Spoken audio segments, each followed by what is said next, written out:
45 साल बाद फिर वही होटल, वही ओपन लॉबी और वही सुरक्षा की धज्जियां।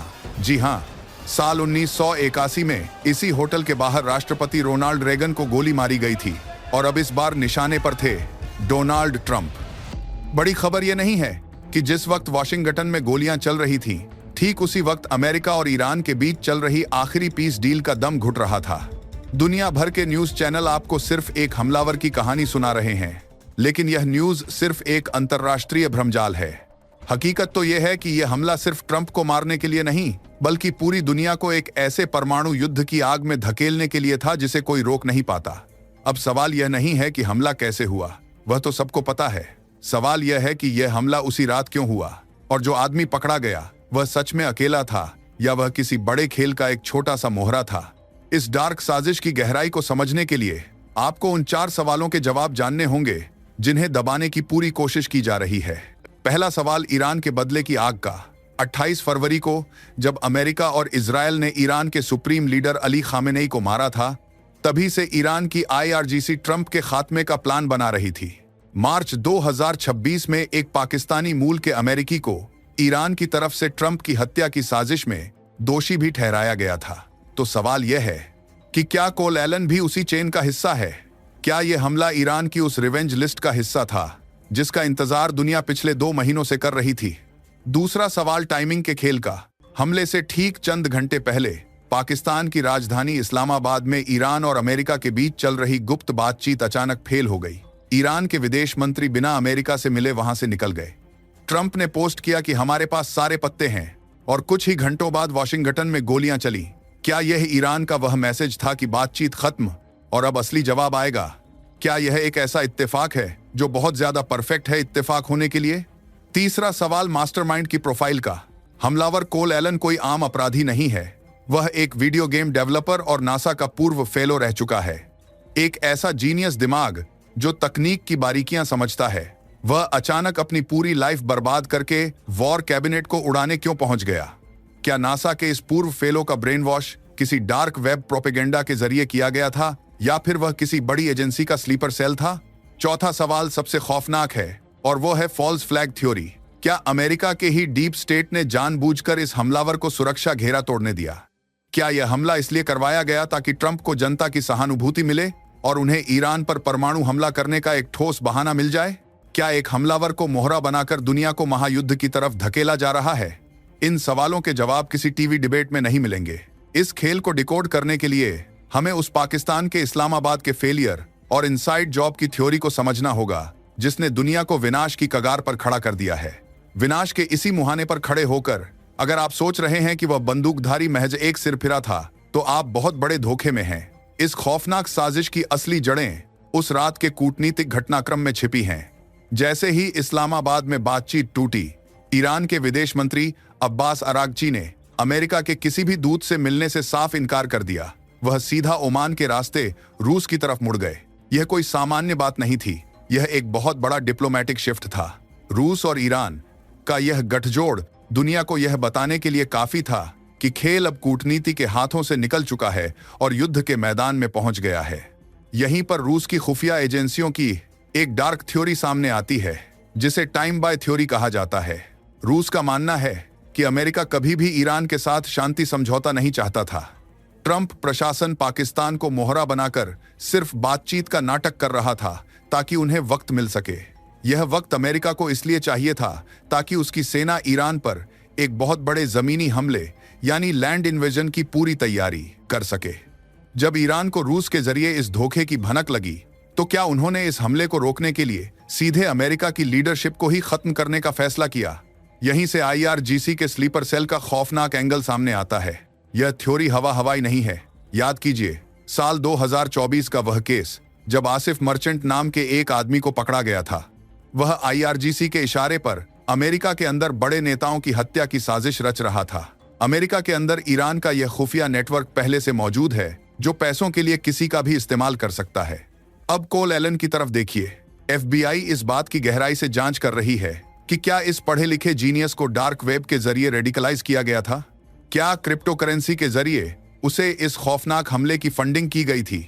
एक ऐसा आदमी जिसका कोई क्रिमिनल रिकॉर्ड नहीं है, वह अचानक हथियारों का जखीरा लेकर वॉर कैबिनेट के सामने नहीं पहुंच सकता।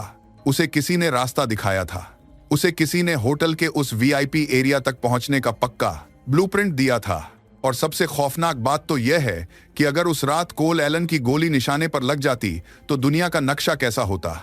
ट्रंप ने साफ तौर पर चेतावनी दी हुई है कि अगर उन्हें कुछ भी होता है तो ईरान को दुनिया के नक्शे से मिटा दिया जाए। उस कमरे में वाइस प्रेसिडेंट जेडी वेंस और रक्षा सचिव पीट हेगसेथ मौजूद थे। अगर ट्रंप की मौत हो जाती तो कमांड का कंट्रोल सीधा उनके हाथ में जाता। उनके पास ट्रंप के वो खौफनाक निर्देश थे जिसके तहत अगले ही पल ईरान पर न्यूक्लियर अटैक की नौबत आ सकती थी। दुनिया सचमुच एक परमाणु युद्ध के मुहाने पर खड़ी थी। लेकिन इस हमले ने दुनिया को ईरान के खौफ से ज्यादा अमेरिका की उस अंदरूनी सच्चाई से डरा दिया है जिसे सुपर पावर का सबसे बड़ा फेलियर कहा जा रहा है। इतिहास खुद को कितनी बेरहमी से दोहराता है, जरा देखिए। साल 1981 में इसी होटल के बाहर राष्ट्रपति रोनाल्ड रेगन को गोली मारी गई थी। उस हमले के बाद दावा किया गया था कि होटल की सुरक्षा को अभेद्य बना दिया गया है। लेकिन 45 साल बाद फिर वही होटल, वही ओपन लॉबी और वही सुरक्षा की धज्जियां। सीक्रेट सर्विस के डायरेक्टर दावा कर रहे हैं कि उनकी मल्टी लेयर्ड सुरक्षा ने काम किया। लेकिन सच यह है कि हमलावर कोल एलन उस होटल में एक मेहमान की तरह रुका था। होटल की लॉबी में कोई कड़ी स्क्रीनिंग नहीं थी। चश्मदीदों के मुताबिक अगर आपने अच्छे कपड़े पहने हैं तो आपको बिना किसी रोक टोक के अंदर जाने दिया जा रहा था। इसी लापरवाही का फायदा उठाकर एक बंदूकधारी अमेरिका की पूरी वॉर कैबिनेट के इतने करीब पहुंच गया कि एक एजेंट को गोली लग गई। यह तो शुक्र है कि उस एजेंट ने बुलेट प्रूफ वेस्ट पहनी थी, वरना उस रात वॉशिंगटन में लाशें गिरना तय था। अमेरिका की सुरक्षा एजेंसी, जिसका बजट अरबों डॉलर का है, वह 3 साल में तीसरी बार एक ही राष्ट्रपति को बचाने में नाकाम रही है। 2024 में 2 बार और अब 2026 में यह तीसरा हमला। यह सिर्फ सुरक्षा की चूक नहीं है, यह अमेरिका के अंदरूनी सिस्टम का कैंसर है। ट्रंप की अप्रूवल रेटिंग आज सिर्फ 30% है, यानी 10 में से 7 अमेरिकी आज अपने ही राष्ट्रपति से नाराज हैं। कूटनीति के जानकार कहते हैं कि जब देश के अंदर इतना विभाजन हो और बाहर युद्ध चल रहा हो तो असली दुश्मन सरहदों के बाहर नहीं बल्कि देश के अंदर पैदा होते हैं। यही वह मोड़ है जहां से भारत का भविष्य भी जुड़ा हुआ है। हॉर्मुज की खाड़ी में इस वक्त दुनिया का 20% तेल रुका हुआ है। वहां ईरान की समुद्री माइंस और अमेरिका की नेवल नाकाबंदी के बीच बारूद बिछा हुआ है। नई दिल्ली के रणनीतिकार उस रात वॉशिंगटन की खबरों पर अपनी नजरें इसलिए गड़ाए थे क्योंकि भारत का 60% तेल उसी रास्ते से आता है। अगर उस रात कोल एलन का हमला सफल हो जाता तो अमेरिका में कमांड का पूरा ढांचा बिखर जाता। वॉर कैबिनेट के खत्म होते ही हॉर्मुज में तैनात अमेरिकी नौसेना के पास कोई साफ निर्देश नहीं होते। ऐसी अस्थिरता में ईरान तुरंत पूरे समुद्री रास्ते को आग के हवाले कर सकता था। भारत के लिए यह सिर्फ कूटनीति नहीं थी। अगर हॉर्मुज में युद्ध भड़कता तो 24 घंटे के अंदर भारत की अर्थव्यवस्था को वह झटका लगता जिसे संभालना मुमकिन नहीं होता। वॉशिंगटन में चली उन गोलियों की गूंज भारत के बाजारों तक पहुंचने वाली थी। लेकिन इस हमले के बाद ट्रंप ने जो किया उसने पूरी दुनिया के होश उड़ा दिए। उन्होंने एक जानलेवा हमले को भी अपने सबसे बड़े सियासी मास्टर स्ट्रोक में बदल दिया। उन्होंने तुरंत अपने रुके हुए व्हाइट हाउस बॉलरूम प्रोजेक्ट का ऐलान कर दिया। यह वह प्रोजेक्ट है जिस पर कई कानूनी केस और भारी विवाद चल रहे थे। लेकिन वॉशिंगटन हिल्टन के इस हमले का हवाला देकर इस प्रोजेक्ट को राष्ट्रपति की सुरक्षा के लिए सबसे जरूरी बता दिया गया और सारे विरोधियों को एक झटके में चुप करा दिया गया।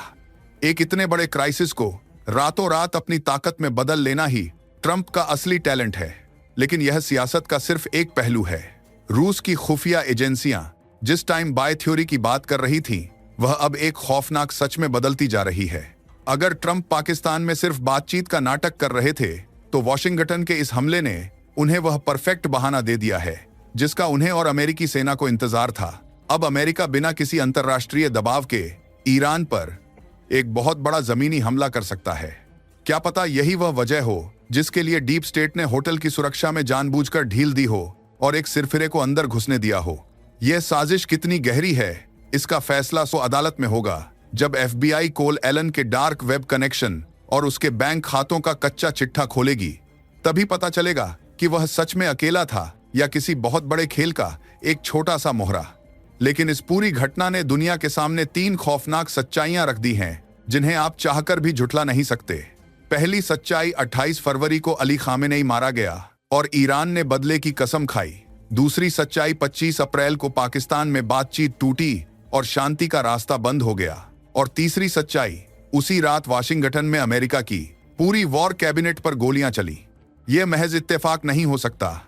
आज दुनिया के लिए सबसे बड़ा खतरा यह नहीं है कि अमेरिका और ईरान के बीच युद्ध चल रहा है। सबसे बड़ा खतरा यह है कि दुनिया का सबसे ताकतवर देश आज बाहर से ज्यादा अपने अंदर के सिस्टम से लड़ता रहा है। जब तक अमेरिका का अपना घर जल रहा है, तब तक हॉर्मुज से लेकर भारत की अर्थव्यवस्था तक पूरी दुनिया की शांति एक टाइम बम पर बैठी है। आपको क्या लगता है, कोल एलन ईरान का भेजा हुआ मोहरा था या फिर यह अमेरिका के ही डीप स्टेट की कोई बहुत बड़ी साजिश थी? अपनी बेबाक राय कमेंट बॉक्स में जरूर लिखें ताकि एक असली बहस शुरू हो सके।